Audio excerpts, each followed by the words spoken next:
रूहे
मुस्तफा कहते हैं, जिसके पास खुदा दीने खुदा मांगते रखवाए उसे ज़ैनबे आलिया कहते हैं।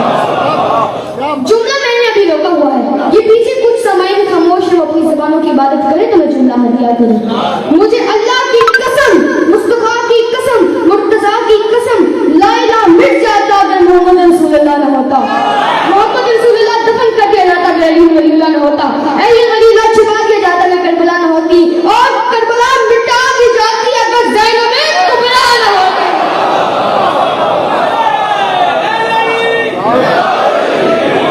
आज के बाद जो ला इलाहा पढ़े वो मोहम्मद रसूलुल्लाह का शुक्रिया अदा करे, जो मोहम्मद रसूलुल्लाह पढ़े वो अली वलीउल्लाह का शुक्रिया अदा करे, और जो अली वलीउल्लाह पढ़े वो हुसैन इब्न अली का शुक्रिया अदा करे, और जो हाथ में जंजीर लेकर या हुसैन करे वो ज़ैनबे कुबरा का। बीबी का लक़ब है अमीना इमाम। बीबी जले हुए क़यामत से इमामत को बचा के लिए। बीबी ने फरमाया इस इमामत की अमीना मैं हूं। दो हुज्जतें पाली बीबी ने, दो हुज्जतें सजाद और बाकी की सूरत में। बीबी के सबूत जिनको अल्लाह ने हिज़्ब आलिया के हवाले किया। अबू तालिब ने भी दो हुज्जतें पाली, लेकिन अमर के दौर में पाली।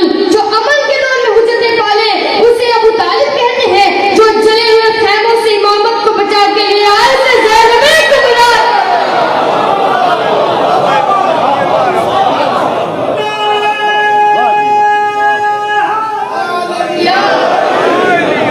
अगर अली से मोहब्बत करते हो ना, यहाँ से करते हो, तो फिर हक बात कहने से ना डरा करो, क्योंकि मौला अली ने फरमाया था कब्रिस्तान उन लोगों से भरे पड़े हैं जो ये समझते थे कि हक बात कहेंगे तो मर जाएंगे।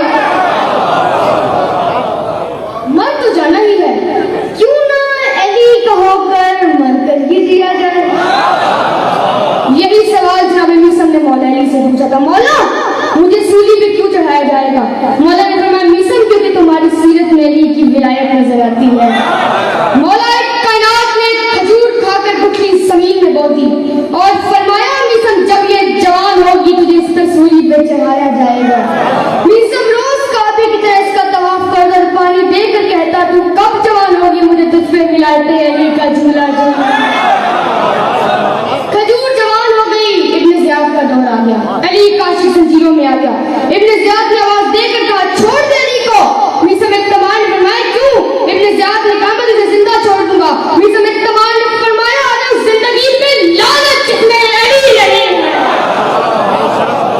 इब्न ज़ियाद ने कहा फिर ये बात है तो मैं तेरे हाथ काटूंगा, तेरे पाँव काटूंगा, तेरे कान काटूंगा, तेरी आंखें निकाल दूंगा, फिर मैं तुझे सूली पे चढ़ा दूंगा। मीसम इत्तमान ने फरमाया गलत,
के नचूं।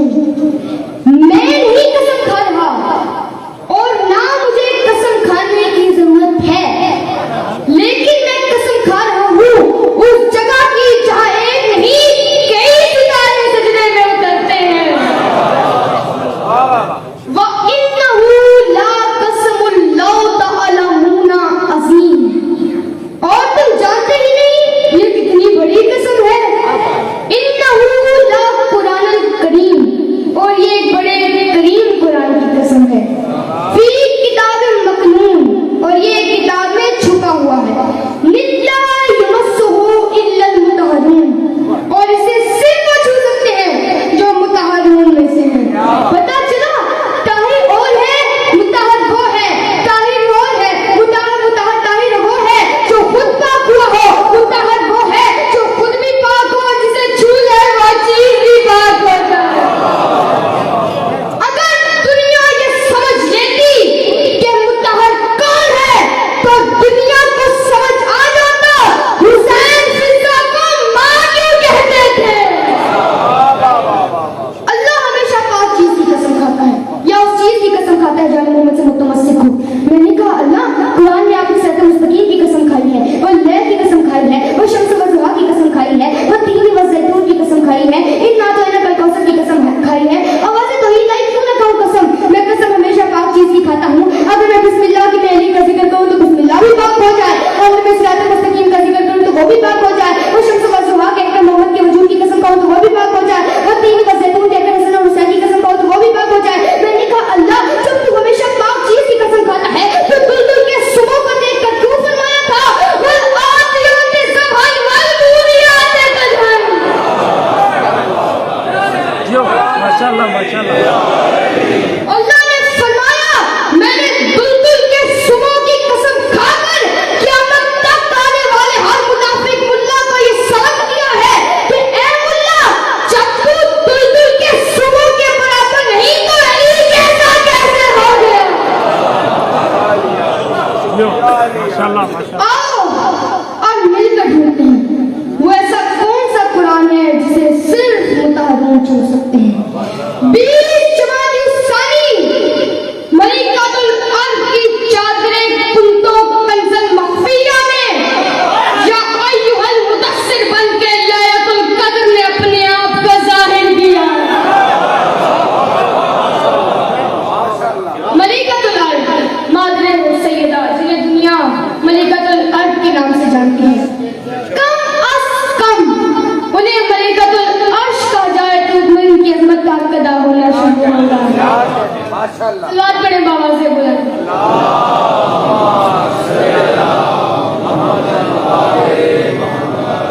और माफ करना ये तारीखें सिर्फ हमारी खुशियां मनाने के लिए है, क्योंकि इनको आने के लिए तारीखों की जरूरत नहीं बल्कि तारीखें खुद इनकी मोहताज है। क्योंकि जवाली सानी आता है चांद से, चांद रोशनी लेता है सूरज से, और सूरज तब तक नहीं निकलता जब तक बिलाल ज़हरा की जाकर में सजदा ना करे। जब नज़ूल हुआ सैयदा 4 बीवियां मुबारक बनी। पहली बीबी जनाब हवा, दूसरी बीबी जनाब उम्मे कुलसूम हमशीरे मुर्शिद कलीमुल्लाह, तीसरी बीबी जनाब आसिया बिन्ते मज़हम जिन्होंने हज़रत मूसा को पाला था, चौथी बीबी जनाब मरियम मादरे ईसा नौकरे महदी, चौथी बीबी जनाब मरियम मादरे ईसा नौकरे महदी। बीबी खदीजा ने सैयदा को अपने हाथों पर उठाया और फरमाया मैं तुम्हारी मुबारक कबूल करती हूँ, जरा मेरी बेटी को अपने हाथों पर तो उठाओ। जनाब हवा दौड़कर पीछे और फरमाया ना बीबी ना, इन हाथों ने शीश को उठाया है, हम इन हाथों से सैयदा को नहीं उठा सकते। आयतें भूल तो नहीं गई।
मौला बानियान की तौफीकात में इजाफा करे और जितने कदम चल के आए वो भी पाक इबादत में शुमार करे। लाख दरियाएं उनके बहा दिए जाएं, जब तक चारा सुना बने आंखों में नमी न उतरे, तब तक शाम से आने वाली मखदूमा राजी नहीं होती।